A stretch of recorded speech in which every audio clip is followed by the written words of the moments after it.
There's a Chinese proverb which says that in heaven you have paradise, on earth you have Hangzhou and Suzhou. We can see now quite clearly why this is said about Suzhou.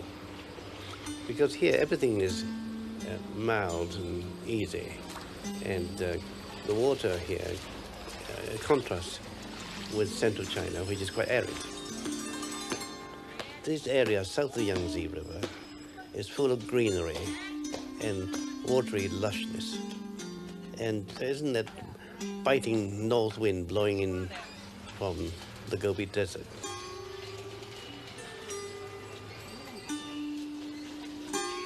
Life seems much easier than up north.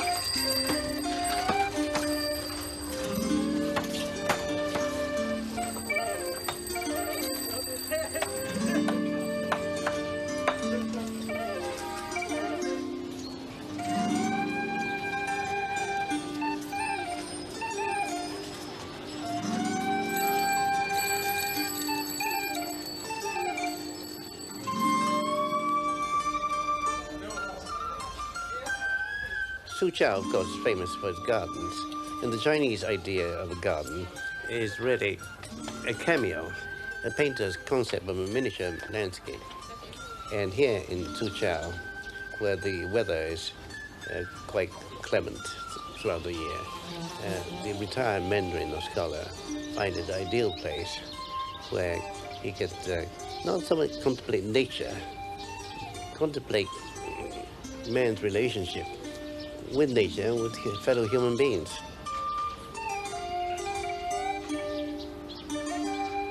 Because these gardens are built behind high walls, the scholars of China feel that they can find tranquility.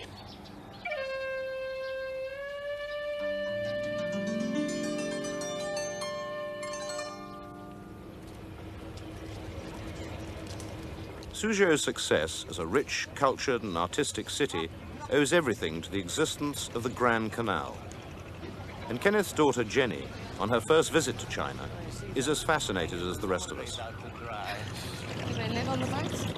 Oh, I think they find as much accommodation on the boat they are likely to find ashore. How long is the canal? Well, it's over 1,200 miles long. Probably Really? the longest canal in the world.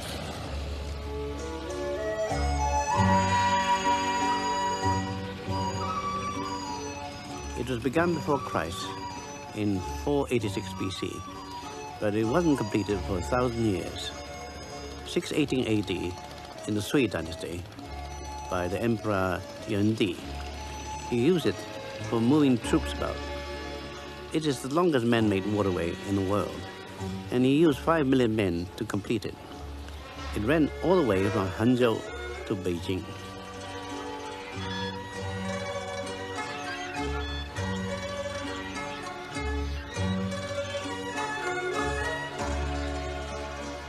You see, the economic benefits were astounding.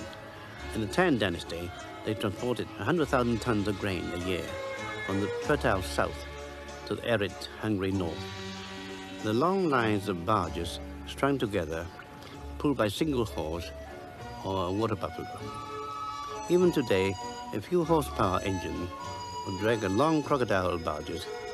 Compared to English canal, this is like Piccadilly Circus. Look, you see these barges are solid concrete. It's just turned out of mode.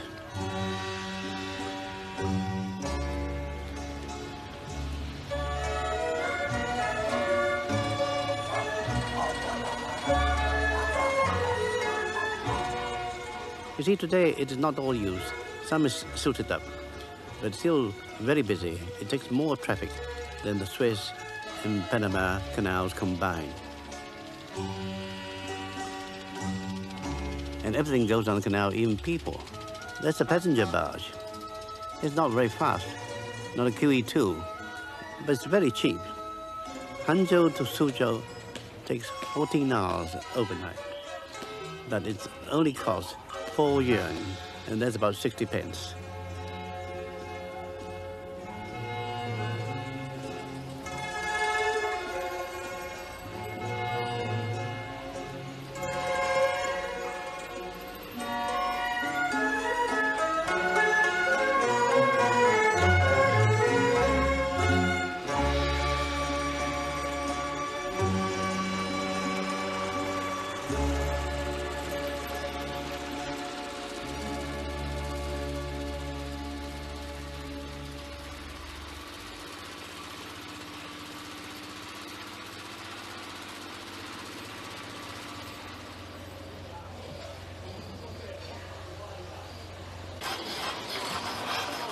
Here we find ourselves in one of the biggest fan factories in China, in an old palace, where it's said to produce more than 4 million fans a year. Some of these fans are made of sandalwood, and others are beautifully painted. It's said that the ones which are very intricately, artistically carved can take several years to produce.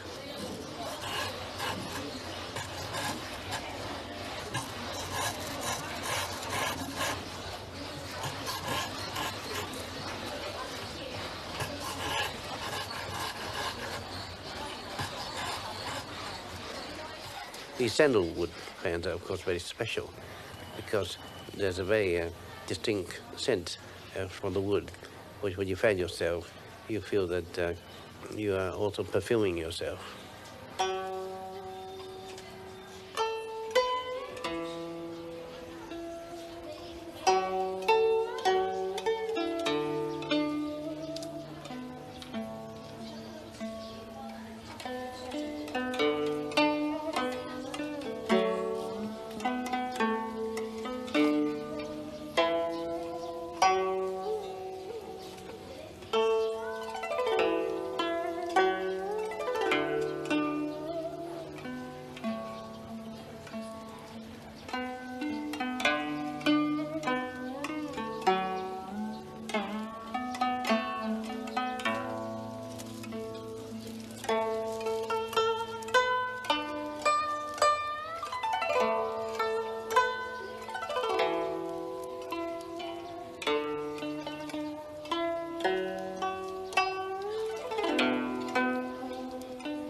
After 2.5 weeks in China, this will be the last leg of our journey, and also the longest, taking over 24 hours and covering nearly 1,000 miles from Suzhou to Beijing. In the north of China, steam gives way to diesel, but steam locomotives can still be seen hauling endless freight trains.